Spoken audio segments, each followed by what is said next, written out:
Hey everybody, this is Chris with Drop Dice. So again, I kind of promised some more videos. This is the other topic that I was talking about that I was only going to do one video of.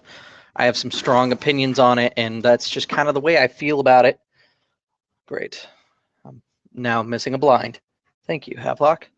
Anyways, this is a topic that frustrates me a little bit, and it bothers me, and maybe it's just me, and maybe everybody else has their own opinions on this one.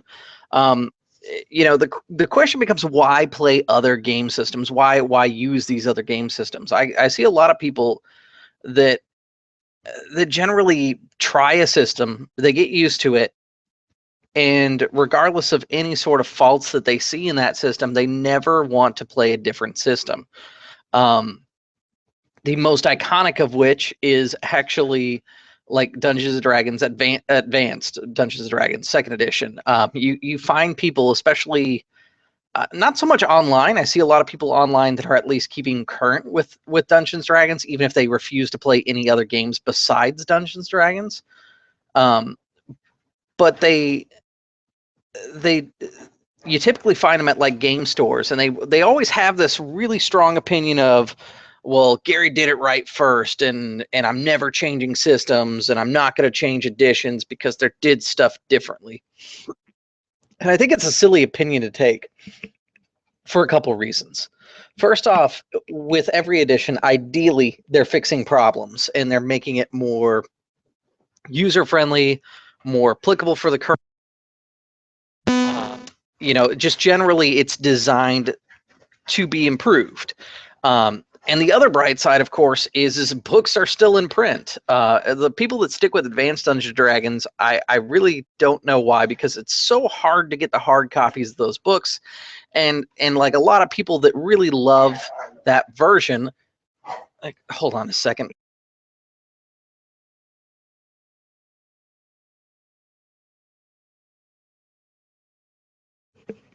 And a lot of the people that play these older games, not just Advanced Dungeons and Dragons, their books stop being printed. Now you can find scans of some of the old books online, but they're not technically legal, of course. Um, it becomes a question to me, is just like, how long are you going to continue to play the same system that you did? Because there are other systems out there that do things differently. And I brought up in a thread that I was really looking forward to the advanced, or the age system, when the new generic age system comes out, because I really wanted to take it, and I think it would do a very good sci-fi game. We've seen Will Wheaton's show.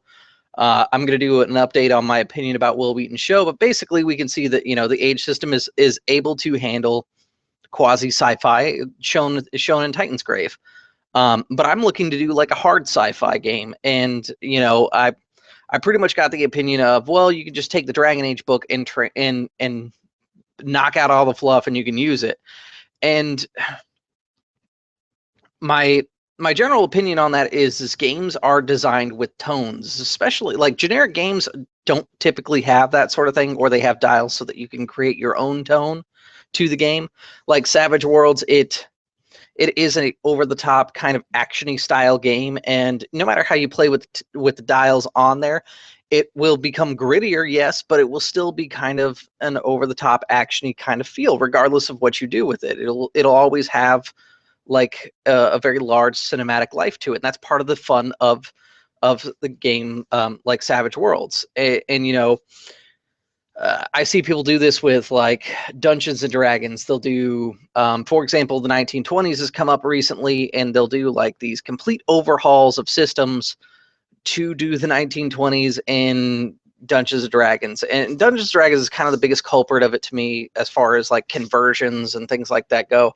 I think they're good because it does give you a chance to be able to understand and work your way through designing a game and everything like that. But I think if there is a game that's out there that already meets what you're looking for, I wouldn't necessarily put it off and not do that game, essentially. Like I said, I want to do that sci-fi game, and yeah, I could strip down Dragon Age, but the way Magic is designed in Dragon Age is it's meant to reinforce the idea that Magic is out there, it's bad, it's kind of a dark fantasy world. Well, when I'm talking about doing a hard sci-fi, if I wanted the same kind of magic, I would just do Warhammer 40K and then take the fact that I have super, genetic mutants in my campaign as well. Um, or play something like Dark Heresy, where it's a little bit lower, but I still have that dark magic and dark world type feel. Um, so, you know, sometimes straight overhauling a game to create these conversions is not always the best option. Um, for me, part of it is the fact that my favorite part about the hobby is the fact that there's so much out there that you can read and play with and do. And part of this is just exploring. If you get a chance to play an older edition, don't discount it because it's an older edition. Sometimes the older ones are quite good. And I've been talking about how there's Apocalypse World, and I didn't really care for Apocalypse World, but they're working on the second edition. Just because I didn't like the first edition of Apocalypse World, even though I like all the other Apocalypse games that have come out. When second edition comes out, I'm definitely gonna give it a try and see how I like it. They may win me over with the second edition, but I generally don't like the you can do anything with anything attitude. Um, while it's true and you can, I think that if you do that all the time, and let's say you always do conversions of one system, um, Dragon Age, or not Dragon Age, Dungeon World or any of the Apocalypse World games are kind of a good example of it. I really like the Apocalypse World engine, the world engine on how dice are rolled and things like that. But I don't like it for everything. I really liked it for Dungeon World, and I really like Dungeon World for what it is. It's kind of a more gritty dungeon crawler type game. But I also have Dungeons and Dragons where I feel like I can do a little bit more higher fantasy, big thematic type adventures, whereas Dungeon World is kind of like more of a grittier game. You can still get the high thematic games from Dungeon World. The way the game is designed, it kind of reinforces the classic dungeon crawl mentality with just newer, updated rules. Whereas D&D is kind of like this middle ground. It's not as epically fantastic as it was in like Pathfinder and 3.5 and 3X, all of those different ones, but it isn't as scaled down or limiting as second edition was. So fifth edition for me is a good fit. But to be honest, I'm not a huge D&D person anymore. Like I used to be, and that's what I started on, but I've played other games and I've explored other things and I've tried different games, and for me part of the fun is just simply going out and doing these other games. And part of the reason why I'm making this video is because I've seen things that are to me just mind-blowing. Like I can see stripping down something like Dragon Age and getting the basic core elements of what the mechanics are and creating an adaptation because the way that that game is designed. Where I see problems is like people who are working on converting D&D 5th edition, which is a very fantasy focused game. It's got classes that reinforce this idea, that they're converting it into a supers game. And it's such a vast difference that it's kind of, it makes me confused, to be honest, because there are a bunch of super games out there and some of them are really good, some of them are bad, and I'll give you that. But I mean, like, if you don't try games, you won't be able to find new ones that are interesting. Like I got AMP year 1, and year 2 should be coming out shortly. If I'm not terribly wrong about that, it may actually be out already. But I had a chance to play with the author of the game, Lloyd, and that was such an awesome experience. Like if I had just sat there and done Mutants and Masterminds for the rest of my life, as that's my supers game, or Pandemonium Books, their supers game, Heroes Unlimited, I would lose out on the experience of playing a totally different tone of game.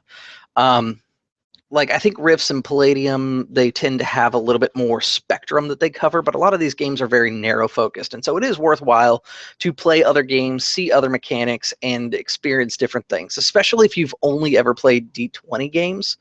I really, really strongly recommend you try something else. I think Savage Worlds is a pretty awesome game. I would suggest you try that if you haven't done it. It's a little bit more cinematic, and it uses a totally different dice system than D20. If you've played Savage Worlds but you've never played Dungeons and Dragons, I suggest you do that instead. Um, Dragon Age is a 3d6 system. Dungeon World is 2d6, or any of the Apocalypse World games, all the same thing, 2d6. Those are kind of the big main ones that are out there. But if you guys are looking for, hey, Chris, I want a mecha game, because I know you're interested in mecha, I can give you a couple different ones to try depending on how crunchy you want the game to be. And that's the best part about this hobby is there's so much variation between what's rules light, rules heavy, crunchy, however you want to phrase it, the thematic tones that go with it. Like, for example, mechs, because that's one of my favorite type of genres that are out there that I feel like a game just hasn't quite hit that sweet spot for me yet. So I played a couple of them. If you want crunchy, detailed, like really awesome for like working out the mechanics of your mech, what your mech is entirely capable of doing, how much it weighs, how big it is, different weapon systems, and all that stuff, there's the Mechton series. Mechton Zeta being my favorite one out of all of them. I haven't had a chance to actually play it, but I've read through it, and so far it's my favorite one reading through anyways. But that one's super crunchy and super detailed, which is kind of neat about that one. If you want something that's a little bit more fast and loose, but still has a good backbone as far as crunch is concerned, there's like Remnants, which is a totally different feel. Instead of being like Mechton Zeta, where the default setting is kind of like this world where there's like basically Gundam, where there's like other mecha and stuff like that out there, and you're fighting on a war and stuff like that. For Remnants, it's almost like Numenera had a love child with a mecha game. That's kind of the best way to describe Remnants, in my opinion, but Remnants is actually older than Numenera. Essentially, the world has gone through this, it's a world, and it's gone through this apocalypse and reformed, and people are kind of like in this weird quasi-medieval type setting just as far as the world's concerned, but they have these things, these remnants or machines from the past. And so what you would see inside cipher systems like the ciphers, or in Numenera, the Numenera, this game calls remnants, but it's very similar, but instead you have mecha. And for my games, we did stuff like you got like upgrade packs that you could install in your machine and stuff like that. And it was a lot of fun. If you want something that's even looser with the rules but allows you to do kind of a broad spectrum of things, I would say Souls of Steel really fit the bill on that one, and that one's actually on my channel, and you guys can check that out. But that's just kind of an example of, I want a mech game. I don't need to rebuild Dungeons and Dragons 5th edition to do mechs. Instead, I can use the systems that are already out there, learn some things, and possibly develop a system that for me works the best. Part of the reason I play so many different like mech games, and I constantly read about them and things like that, is because ultimately I'm either looking for the system that fits that need I have, or a way to create a system that will fit the need I have. And right now, you guys know that need that I'm looking to fill is basically a Super Sentai game. And a Super Sentai game, at its core element, is going to be a mecha game, but it's going to have a little bit more to it to round out the characters and make it still more of a social role-playing style game. So for me, I think the hardest part of what I'm going to work out is actually the mecha mechanics and things like that. So playing these games helps me, evolve and understand more of what I like, what I think works, what I think doesn't work. And, I don't live in that bubble of, constantly trying to convert the one system to do other things. It'd be like saying, excuse me, I studied one thing in school, so I don't need to understand anything else. It doesn't make sense to me. Given this hobby and what it is, there is just so much content out there from all sorts of different providers that is worth investing in, even if it's just to read. I mean, if you guys saw my RPG library on my computer, it's pretty ridiculous, to be honest. And a lot of the books, I have them, but I haven't read through them, and I keep them around because every so often I'll be playing a game like Dungeons and Dragons or Legend of the Five Rings, and I'll really like sit there and think, oh man, what should I do this week? and I can open up any of those game systems and get inspiration. So, I mean, not only do they serve me as a game that I can play in the future or have played in the past and got at least, you know, a couple games out of it and felt like I got a good understanding of what the system was, liked it or disliked it, I can take elements from it that I really like and move it forward. So, like, one of the things that I do not like doing is I don't like running Call of Cthulhu. I don't like playing Call of Cthulhu, but in my games, I do a lot of mythos, occult things that are inspired from Call of Cthulhu. I think it's a great system. It just doesn't fit my play style. So what I do is I take a lot of the elements that are from it and I apply it to like a high action game. So I mean, in Call of Cthulhu, it's pretty much a question of when you're going to die or go crazy. In my games, when I include the occult at Call of Cthulhu type levels, it's not a question of when you're going to die or when you're going to go crazy. It's how are you going to defeat this greater evil that is just unimaginable to the common man. And I think that taking stuff like that to evolve your own games is really the best point of why you should play other game systems. If you are part of the one shot group and you know there's a game system that you want to play and you've never seen anybody run it, my suggestion is to go ahead and run it. And if you're concerned about people having not read the system or anything, make sure that you're intimately aware of what the situation, what the system does. I would do pre-gen characters, and I would write a little adventure module essentially for them for the one shot, and just run them with characters that you already understand as the GM what their capabilities are. So like Dragon Age is a game that seems to be showing up as far as like a game that people want to try, but there's not a lot of people that know how to run it. So if I was to run Dragon Age for the one shot group, I would probably do pre-gen characters, and I'd be like, hey, I'm taking anybody. Doesn't matter what your experience is. And I'd set it for probably about 3 to 4 hours, a little bit longer session. I think a good one shot is about 2 to 3 hours. But I think if you're going to basically teach a system, a 3 to 4 hour session might be a little bit more appropriate because then you can kind of walk through the mechanics. And if you want a good inspiration of how to walk someone through mechanics and stuff like that, check out Will Wheaton's tabletop show, specifically the Dragon Age game. Basically what he does is they play the game, and then when it comes time for rolls, he does these little cutaway scenes where they describe what the role is that they're doing and everything like that. I would handle it pretty much the same way, except for less technology involved, and you don't need to do a cutaway. Essentially, you get to the point, like if you saw my Legend of the Five Rings game this week, essentially they got to combat, and I said, okay, we're going to roll initiative, and this is how you roll initiative. Moving on. Okay, you're going to attack. Good, you know how to do that. Awesome, moving on. Oh, you want to cast a spell? Let me pull up my quick cheat sheet here. Okay, it looks like it's this for your roll, and this is how we determine success. Easy enough. That's why I said I think I'd shoot for probably a 4 hour game, because then you can do stuff like RP is RP. It's pretty much going to be the same no matter what. But really working out the crunchy mechanics of it is what you're interested in with trying these new games. If you would like I said, a suggestion on a system for something that you have in mind, let me know, and I probably have some suggestions for you. Chances are, if you're going to say something in Oriental Adventures, I'm going to refer you to Legend of the Five Rings, but if you have something that you want that's not Legend of the Five Rings, let me know if that's the case. Swashbuckling adventures, just to kind of give you a couple off the top of my head, I would go with 7th Sea, which is basically the same system as Legend of the Five Rings, but I think the game really fits itself well for swashbuckling. Savage Worlds would do a great job of it as well, actually. And they've got a game world called 50 Fathoms, or a campaign setting, I should say. And that's definitely worth checking out. Ridiculous. As far as other things, I think Numenera is a great game. I haven't had a chance to sit down and play it, but I've watched quite a few videos of it, and it looks like it's a pretty awesome game. I'm pretty sold on Dragon Age, and I think that's probably something I'm going to do a one shot of in the future, so that I can work through the mechanics and make sure I like it. Ultimately, I think I'm gonna go ahead and get the age system so that I can do that sci-fi like adventure that I was talking about.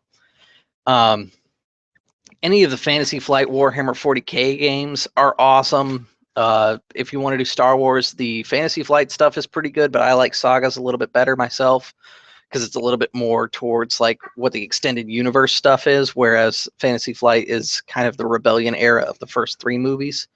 So I mean, it's definitely a question of tone, and that's actually another good point for why you should do other game systems. Is sometimes other game systems, even though they're the same setting, convey a different tone or a different period, and they do it in a different way that either works better for you or doesn't work for you. Like I like sagas a lot, and that works for me.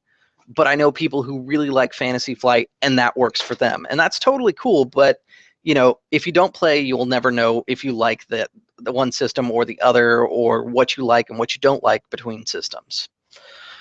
Well, as with most of these random thoughts videos, I'm a little bit rambly. Thanks for dealing with me on this one. And like I said, if you guys have any comments, questions, concerns, want any recommendations on books or anything like that, feel free to ask. And I'm pretty good about getting back with my comments. I'm a little bad about getting these videos out there for you guys. And I think it's because I got swamped with real life stuff, and now I'm just trying to catch up, and I feel like I'm behind. So like I said, I'm going to be putting out more of these over the next couple days and stuff like that. I may put together another video at some point today, though I don't know if I'm going to publish it onto YouTube today. It kind of depends on where I get with my write-up beforehand, because this one's going to be a little bit more well thought out. All right, guys. Well, thanks for tuning in, and I will see you guys at the gaming table.